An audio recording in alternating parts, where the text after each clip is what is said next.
Il grande artista Giancarlo Giannini ha ricevuto nella città di Vittorio De Sica un premio per la straordinaria carriera. La cornice è stata la sala consiliare del Palazzo Comunale, gremita di autorità civili e militari e di tanti cittadini che hanno voluto partecipare all'iniziativa organizzata in sinergia dalla provincia di Frosinone e dal comune di Sora. A consegnare il riconoscimento a Giancarlo Giannini, icona del cinema italiano e non solo, il prefetto di Frosinone Emilia Zarrilli ed il sindaco Roberto De Donatis. Durante l'incontro l'artista si è raccontato ai tanti presenti, dicendo di come sia attore per caso, elettronico con strumenti brevettati, regista e scrittore, appassionato della buona cucina, ma ha voluto soprattutto sottolineare l'importanza della straordinaria capacità che ognuno possiede, la fantasia che può portare a fare tutto.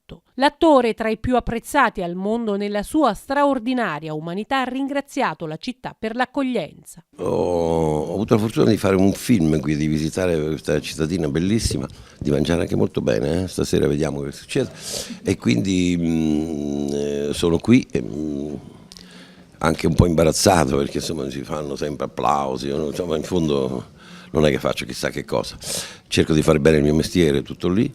E sicuramente tornerò perché è vero che mi fate tornare qua? Bene, e quindi sono contento di essere qui e sono contento che ritornerò sicuramente. Un evento particolare per l'amministrazione comunale di Sora, premiare Giancarlo Giannini nella città di De Sica. È il modo migliore per omaggiare queste due autentiche leggende del paese, ha detto il primo cittadino Roberto De Donatis. È un suggello per una presenza qui in Ciociaria che ci onora. Un attore in grado di interpretare tra le pagine più belle della storia cinematografica italiana, e quindi per la città di Sora è davvero un evento straordinario. Siamo contentissimi di accoglierlo, sappiamo anche che è un personaggio ricco di umanità. Io dico sempre che è stato l'unico in grado di dare un'anima anche a un personaggio in un film di James Bond.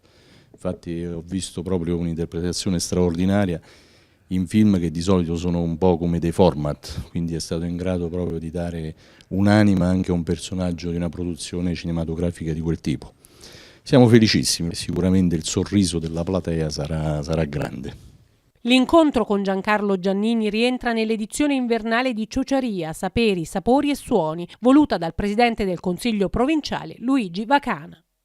Quindi torna Giancarlo Giannini, che ha sposato la nostra iniziativa, torna nella città di De Sica, quindi un binomio assolutamente vincente ed un riconoscimento ad un territorio ricco appunto di queste peculiarità, un territorio da far conoscere, e chi meglio di un artista di questo calibro, diciamo anche forse oggi l'attore vivente più importante, più riconosciuto a livello non soltanto italiano ma mondiale. Quindi grazie a Giancarlo Giannini, all'amministrazione comunale di Sora e ai paesi che nei prossimi giorni saranno toccati da questo tour a tappe di Ciociaria, Saperi, Sapori e Suoni d'inverno. Ringraziamo il dottor Luigi Vacana per lo spirito di collaborazione e di aver scelto la nostra città per ospitare l'attore Giancarlo Giannini, e è anche questo un segnale di grande cooperazione e collaborazione con l'ente provincia. Non è la prima volta e ne siamo felicissimi.